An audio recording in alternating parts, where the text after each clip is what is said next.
Simon's new at the factory. If you ask him, he'll tell you it's a lousy job. He has to sweep up and carry things around. He only earns $3 an hour. Even so, Simon prefers working here to the alternatives he sees for himself right now. Although his wage is low, Simon appreciates the independence it gives him. Next week, he'll learn how to use a forming machine. That will make things more interesting. That's Έντγκαρ, the owner of the factory.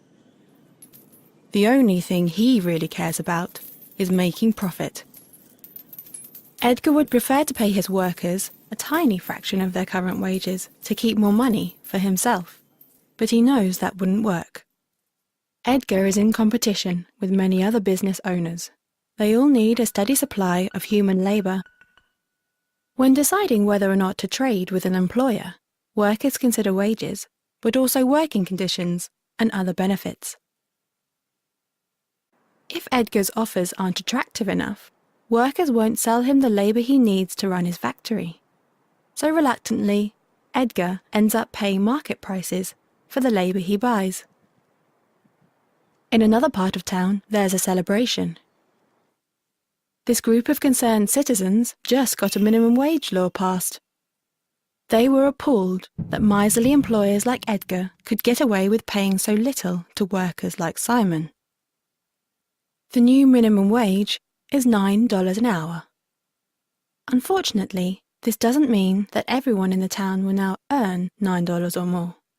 We already saw how the existence of competing buyers of labour influences the lower limit on what Έντγκαρ can get away with paying his workers. The upper limit on what Έντγκar will pay any worker is the amount of extra revenue he expects that worker's labour will create for him in a given period. In other words, employers won't knowingly pay workers more than the extra income they generate. They'd be losing money if they did that. So what does the introduction of the minimum wage law mean for the workers at Έντγκαρ's factory?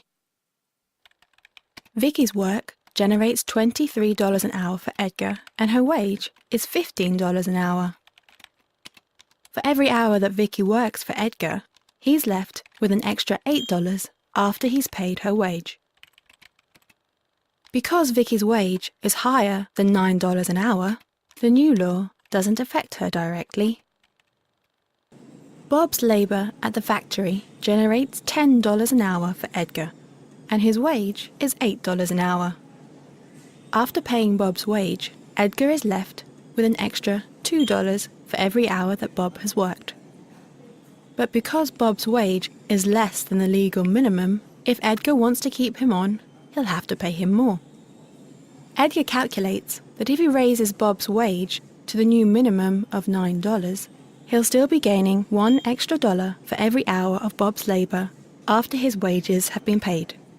Although Έντγκar will profit less from employing Bob at $9 instead of $8, a little profit is better than none. So Bob gets a raise.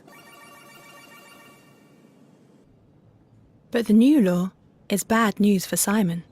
Simon's labour generates only $4 an hour for Έντγκar. The $9 minimum wage is $5 more than that. Έντγκar would be losing $5 an hour by keeping Simon on at the new legal minimum. So Simon doesn't get a raise. Instead, he loses his job. Έντγκar is irritated. The minimum wage means that if he wants to stay in business, he has to either invest in machines to do the work that unskilled labourers like Simon were doing, or he has to move production to another country where minimum wage laws aren't a problem.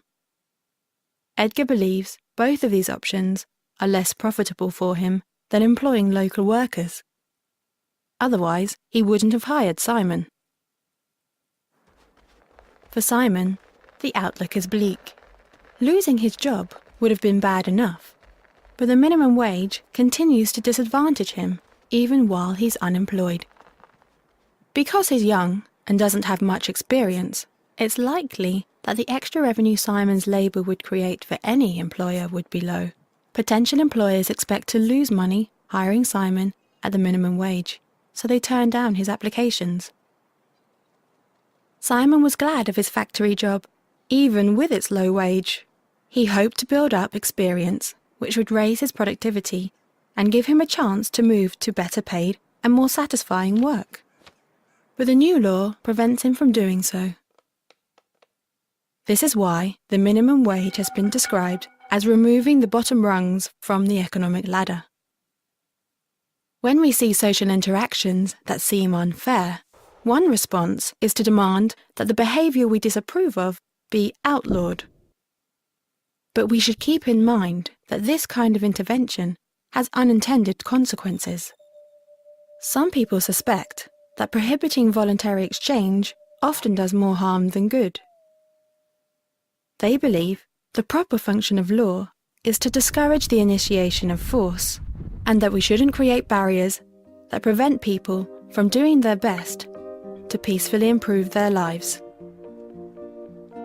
Do a web search for some of these terms if you're interested in learning more.